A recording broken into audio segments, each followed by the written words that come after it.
For 10 patients, you're putting in 2 embryos and trying to give them the best chance. Say out of 10, 7 of them conceive. Out of those 7, 80% of those people, which means out of 7, 5 to 40% twinning rate, you could even end up having a 1% triplet rate, right? And triplets, etc., are of course not something that we'd be very happy with, affect my pregnancy. So Saru, let me tell you, we've spoken about this before, that an embryo transfer and implantation is not affected by.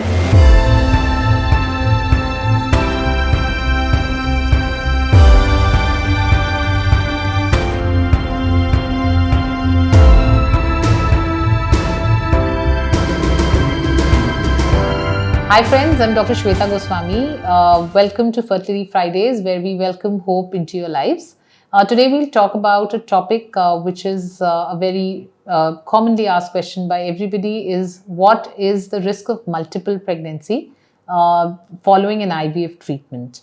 IVF is of course a technology which helps us increase success rates on a monthly basis, which means if as a normal couple, you're trying and the result is about 20-25%, IVF as a technology gives you around a 70-75% chance in today's date. The reason for that is when we are transferring 2 embryos, okay? Because when you transfer even one very, very healthy looking embryo, even at what we call a blastocyst stage embryo, the result or the chances and success of that is 35-40%, because our science is probably still imperfect. Even the embryo which looks fantastic has a 35-40% chance that it will be a chromosomally or a genetically normal embryo and give rise to a pregnancy. That is why typically 2 embryos are usually transferred so that we're able to get a 65-70% chance. What I'm basically trying to say is that we can easily control the multiple pregnancy rate in IVF, which means we can do a single embryo transfer, but the SET or the single embryo transfer would give you like a 35-40% chance. The more number of embryos you transfer, the higher is your success rate. But it has to be balanced with the risk of multiple pregnancy that you have. So if you transfer 2 embryos, you'd be looking at a 65-75% success rate, but it will also come with a twinning rate of 20%. Now, what is important to understand here is that if for 10 patients, you're putting in 2 embryos and trying to give them the best chance, say out of 10, 7 of them conceive, out of those 7, 80% of those people, which means out of 7, 5 or 6 patients will actually still have a single pregnancy, but 1 or 2 of them would end up having a twin pregnancy, because we cannot really completely analyze and accurately predict that whether 1 embryo will implant or 2. But that is why the sweet spot is usually transferring 2 embryos, because we say that's how you would end up getting a good success rate, but at the same time have a reasonable twinning rate of 20-25%. Similarly, if you transfer 3 embryos, your results would go up to like a 75-80%, but you would have a 30-40% twinning rate. You could even end up having a 1% triplet rate, right? And triplets, etc., are of course not something that we'd be very happy with, because it's a high-risk pregnancy. Whether it is twins or triplets, it puts you at a higher risk of preterm labor, right? Which means the babies may be born earlier by the 6th, 7th or 8th month, which is not so good. So we have to somewhere strike a balance and try and do what is possible. But if we transfer less number of embryos, then we are also looking at a very big emotional disappointment if things don't work out. And that is why typically you tend to transfer 2 embryos and you do not limit and do not go beyond 3, etc., because it puts you at a very high risk of triplet pregnancy. What is also important to understand that of the people who conceive twins, rarely, that means 1 in 14 or 15 patients might end up having preterm labor. The majority would have a successful pregnancy. So that is not a problem. But still, even if it is like a 5-10% chance, we say in an ideal world, we should all have single pregnancies following IVF. But twins are a necessity, as I said, because we have to increase the success rate. However, also nowadays we have good technologies like PGTA or genetic screening of embryos that is now available. Now with that, it gives us the confidence and the ability to even select 1 embryo out of the pool of 3, 4, 5 that we find better. Our embryo selection rates are better, and that is where a single embryo transfer, and I repeat, with a PGTA embryo, which means a chromosomally normal embryo, can give us now success rates to the tune of 65-70%. with a twinning rate of around only 0.5% if the embryo decides to, just split into two. So it's a very, very rare thing. So I see especially patients who are coming in for a second pregnancy, they're having secondary infertility, they have one child, who do not want two children at all, are the usual people who would also do a PGTA simply because they want to limit their family and they do not want to get into twin pregnancy.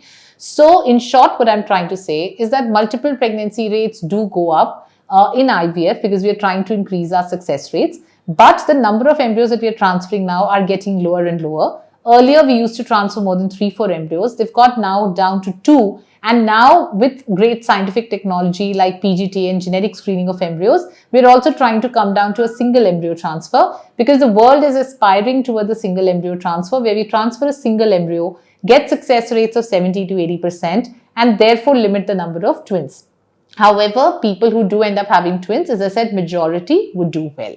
So I hope you found this video useful. If you have any questions regarding this important subject, please feel free to write in the comment section or call us or email us and we would get back in touch with you. Thank you. So I'll now just take up some questions that we've got from the comments box and I hope I'll be able to answer your queries. So Pradanya is asking, hello ma'am, I need your help to understand that both of our age is 44 and we are planning for a baby and can we give birth to a normal child? So Pradanya, see, the mother's age is an important factor and at 44, a lot of our eggs have become poor in quality. Our theoretical risks of, having a miscarriage or a chromosomally abnormal baby is high. So I would request you to please do your egg reserve test. You must do blood tests like FSH and anti-Mullerian hormone. You must do ultrasounds to see what is our egg count like. And if in case they are in a reasonable zone, then yes, you can definitely, your chances are higher. You could even look at, planning IVF with PGTA, which is genetic screening of embryos, and it'll help you very much filter the best embryos that you have. The last thing in the line could be that you might have to look at options like IVF with egg donation. But I think first you must do your fertility test and see what is your current situation and then take it from there. So another question is that, so does my implant, during my implant, I'm having sneezing and coughing, does it affect my pregnancy? So Saru, let me tell you, we've spoken about this before, that an embryo transfer and implantation is not affected by sneezing or coughing. See, the uterus is a very potential space and once we put the embryo back in, it stays there. And the reasons for, the embryo implanting or not are more dependent on the intrinsic factors like how the embryo is, how the uterine lining is. Your sneezing and coughing shouldn't really affect things. However, take a cough suppressant if required if you're having too much of intractable coughing. Then Vaibhavi is asking, ma'am, my periods come with 2 or 2.5 months. Then when should we have relationship? See, Vaibhavi, very importantly, it's a sign of some kind of a hormonal imbalance. It commonly is a condition called as PCOS. It sometimes could also be because your egg reserve is very less. So 100% you must see a doctor, get your hormone levels and see where it is, because it's not that, if you have a 60-day period and you're ovulating 14 days behind that on day 45. A lot of times when we have 45 to 60-day cycles, you may not even be making an egg properly. So I think you must definitely get those hormone levels. You must do ultrasounds, etc. for it. So after that, somebody is asking, do we have any IUI center in Fiji? Tharivani, we have our basic centers in Mauritius, not in Fiji, but I'm sure close by. But we offer basic fertility treatments and testing over there. But for any IUI or IVF, patient would need to come here to India.